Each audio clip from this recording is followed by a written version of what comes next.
Hello, let's look at the questions today, example questions. And the calculator, if you have calculator concerns, check with me, and you should not be getting wrong answers just because of the calculator is difficult to operate, right? So any calculator should be fine as long as you have log and ln, okay, or inverse log and e to the power, so that should be there. So some of the smaller calculators may not have it. Okay, now in this question, what is the chemical equilibrium constant K for the following reaction? My question is K equilibrium, right? And then these are the givens to me. So delta G standard is 15 kilojoules, so I can say that one kilo is 1000, so that means 15,000 joules. It's a positive value, we don't have to indicate the positive value, right? So 25 Celsius is plus 273 to get the Kelvin, so that would be 298 Kelvin, and this is already given joules per k mole, Kelvin mole, so that's fine, 8.314, right? So these are all okay. So now we are going to use, if you're a pre-med and you understand, you're a major, so you can use actually this formula to go with, get started with and do it. That's a good thing, but I'm going to use for the all of the class, a benefit for everybody, I'm going to use this one. So now I'm looking for the K equilibrium, so K stay here equals to e to the power, so we're going to say delta G is 15,000 joules and divided by, I have RT, R is 8.314, and it says joule k mole, right? Joule k, let me write this a little bit clearer, it's too small, k mole times, and you have 298 Kelvin, right? Now it's bracketed, so when you enter the calculator you have to have this bracket, or you have to solve this within the bracket first, right? So I can cancel, you can see cancel joule to joule, you can cancel k to k, and this one comes all the way up, right? And so that's not really a concern in this case. Maybe we just forget about the units for this question. It might be a little bit easier to do with, yeah, that's why actually I didn't want to put that one there. So let's solve this math problem, right? So what you're gonna get is oh, actually, yes, let me go to my calculator and solve that.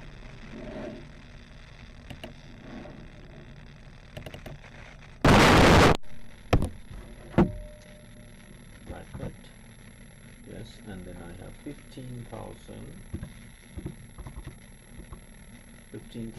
and divided by, so we can go to this, you're not using the same calculator, so I'm just going to quickly do this one, and then divided by, then I have 8.3145, 8.3145 times, then I have 298, the Kelvin, 298, so then that's it.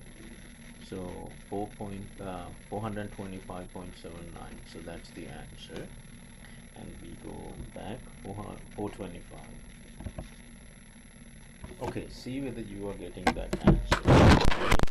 So I'm getting 425 roughly, so see whether you can get that. So leave that one. Now we are moving to the next question. Again, the givens. What was missing in the when I had the on the screen? These were the givens were missing. Now we have the givens, and these are the givens. So I have delta H given, I have delta S given, right? And then what's the question? Consider the reaction given information. Given information, find whether it is spontaneous reaction. So spontaneity is depending on this one. When the delta G is smaller than 0, that is spontaneous, and if the delta G value is larger than 0, that is non-spontaneous. That we just gonna memorize it, right? So these are the two situations we want to know beforehand. Now, so you have 10 degrees and 80 degrees, so let me have one question A with the 10 Celsius. That means I can convert that one to add the 273, which is 283 Kelvin. That's your T, right? And then the situation B we can go later. So what you get here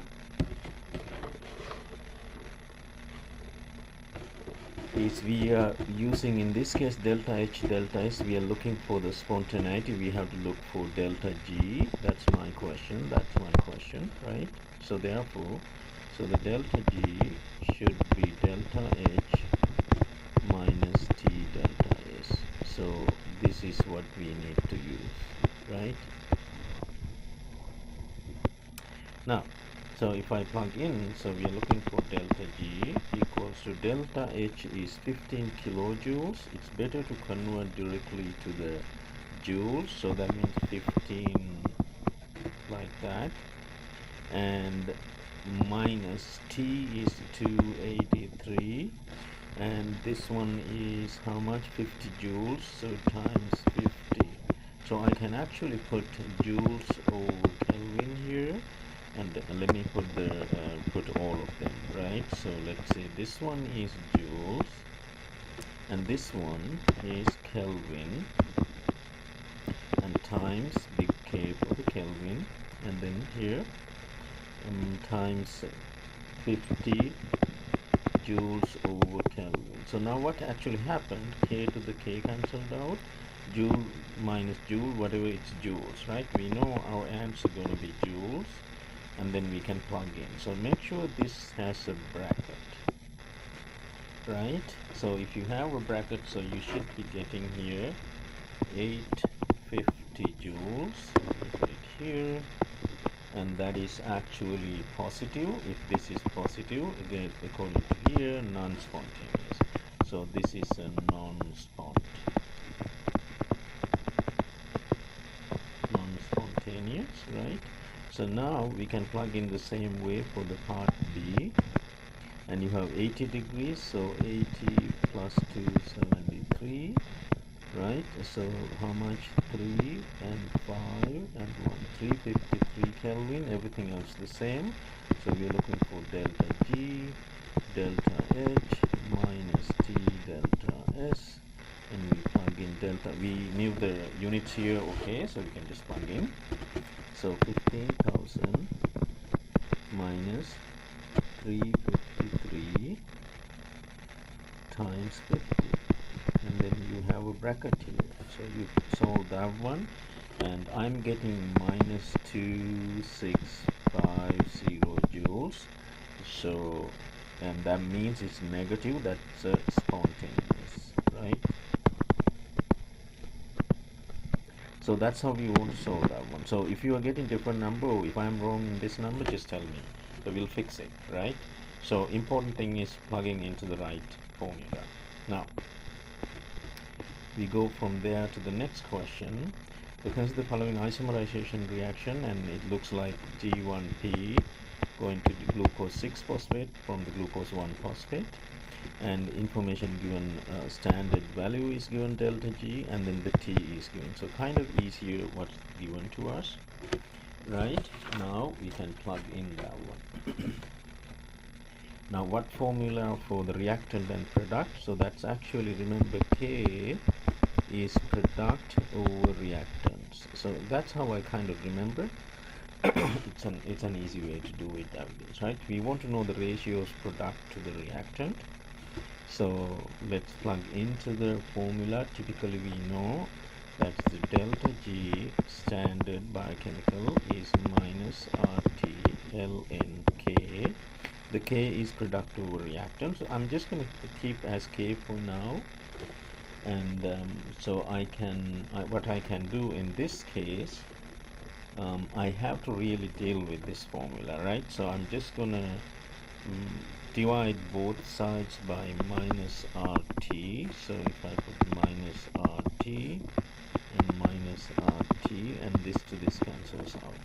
So that means ln K. So ln K is delta G naught prime minus RT, right? So if you have that one, we know to get rid of the ln you have to do the inverse, right? So the inverse is for the ln is e to the power delta g and rt. We need more space here. So e is delta g, which is it's kilojoules, so 7,100. So 7,100 negative and negative, and then divided by 8.314 and times 298, right? Close the bracket, so there has to be within it. So now when you take the inverse, ln cancels out, right? So that means it's k. We know the k is that one, so therefore that is actually product over reactance, right? So now what you do, so you get the answer for this one, right? So plug into the calculator and see. I have got this one. The product over reactant is actually 17.56. So that means the reactants are less and the products are much more, 17.56 times, right? So see whether you can get this one.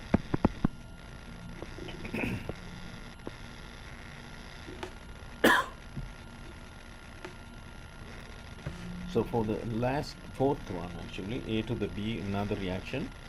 So you are given the delta enthalpy, delta H is 7 kilojoules. So that means kilojoules means that has to be 7,000 joules, right? And then the entropy, the delta S is given, and delta S is given, delta H is given, so everything okay. Now we are looking for spontaneity. So again we're going to use the same old reaction, which is delta G is delta H minus T delta S, right?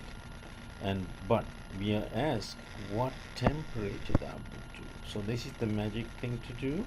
So we're going to make in an equilibrium, right? Or when things are turning into spontaneity, 0 is the whole mark. Less than 0 is spontaneous, more than 0 is not spontaneous. So we make our judgment and make this one is a 0. So the 0 is delta H minus T delta S. So therefore I can rewrite this one. So if I bring this one here, so T delta S is delta H, right? So that means we are looking for the T. You can also say Tx, but the T is the one we're looking for. So that means delta H divided by delta S. So that we can plug in. We said it's 7,000. Yeah, is it 7,000? Yes, it is 7,000. And joules, right? And this is actually, yes, joules per Kelvin. Yes. So this should be joules, right? And then this one should be 26 joules per Kelvin. So the Kelvin goes up. Our answer is Kelvin. This to this cancels out. So we should be getting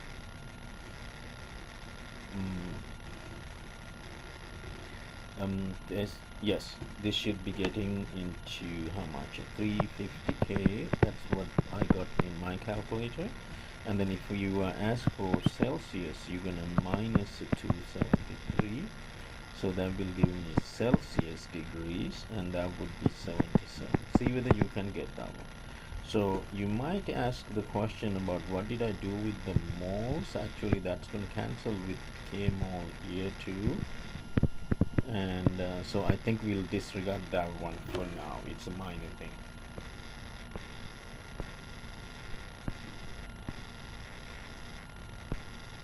Okay, this question here, I want to show you the conjugate base. So draw the structures of the conjugate base, not bases, of the following acid. So you are given an acid. I always think acids are like HA. See that there is an hydrogen in the HA and it breaks into a proton and it releases the A minus. The conjugate base is the A minus, right? So that's how I want to see it. Now look at this fancy molecule in the A. You have everything, but I know these hydrogens are carbon bonded. They are not going to do anything. No, I'm not going to do anything. But this is the one to go.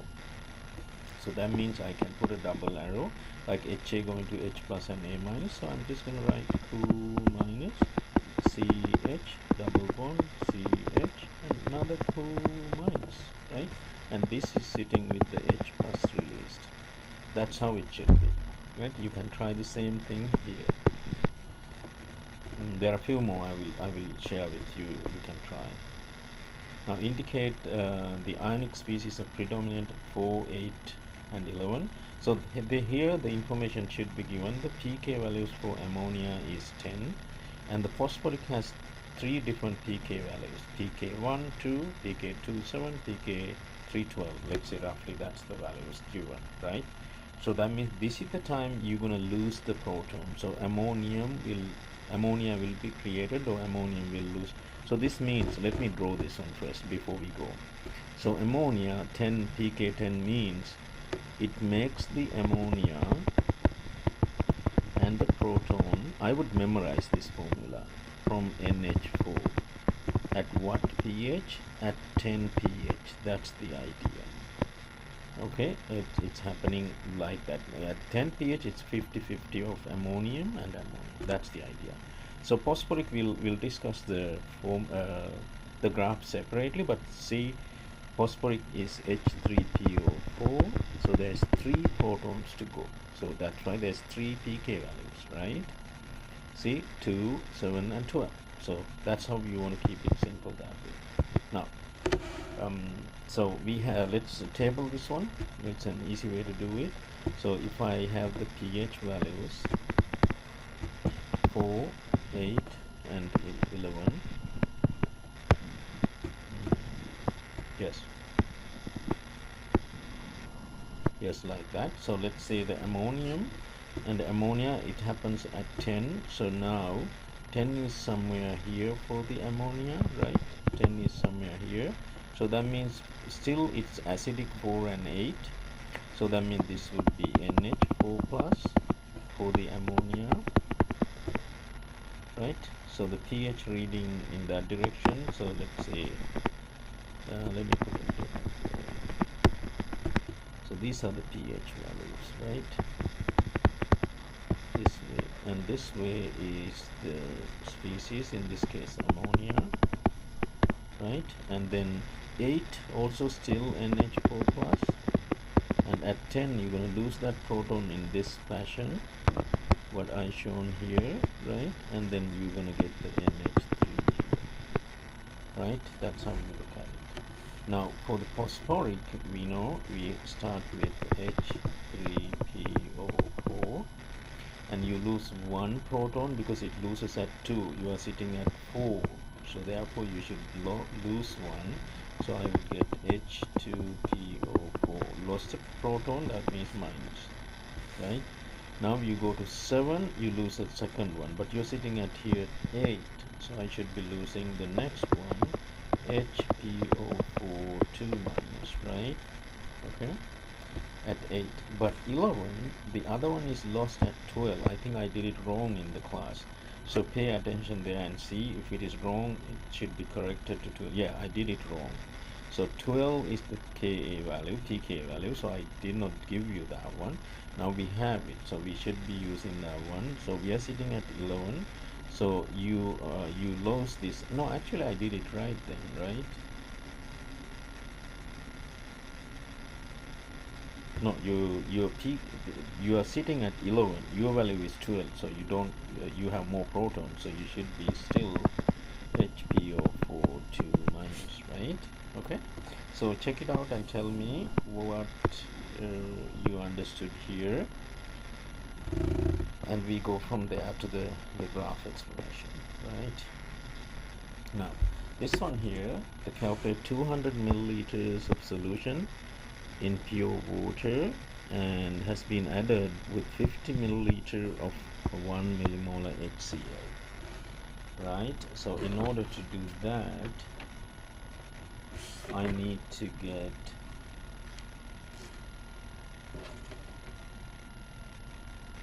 yes, I have 200 milliliter of water and 50 milliliter of HCl. So 200 milliliter water plus 50 milliliter HCl, right? So we want to know the pH, right? So so it's two calculations actually. First the molarity. Let's get the molarity first. So the molarity is the number of moles divided by volume, right? That's the liters of the solution, right? I think I wrote this one. Big M is simple N over L. So that's another way to understand. So we do that first, right? So in order to understand that or to calculate that one, actually I have how much? 1 millimolar. So that means 1 millimolar. In order to make it to the molar, so you have to divide this one by 1000, and that will give me 0.001 molar, right? Yes, that would be the one. So that means I have 0.001 molar over 1 liter or 1000 milliliter, right? So we'll go with the yeah, so that many moles in 1 liter times, and we have only 50 milliliter, right? So that means 0.05 liter. So that means because you're dividing by 1000, so that will give me, for this part, will give me that value, 0.05 liter, right? So the liter to liter cancels out, moles stay here, right? So that value is how much? So I'm getting, yes, I'm getting 2, yes, let's keep it that way. And then because we can, now we have the N, we need the L is 250 milliliter, so that means 0.250 liter, right? So now we can put this one here, so this whole thing 0.001 times 0.05, and the whole thing should be divided by 0.25 liter, and this is moles, right? So that will give me the molarity is 2 times 10 to the minus 4 big M, right? Now because it's HCl, it's going to be the same number of protons, because HCl do this, H plus and Cl minus, because it's a strong acid, it's 100% dissociation. So my H plus also the same then, 2 times 10 to the minus 4. So therefore the pH is actually minus log H plus, right? So we can plug in minus log here and plug in this value, and you should get 3.7. Okay, see whether you can get that. Now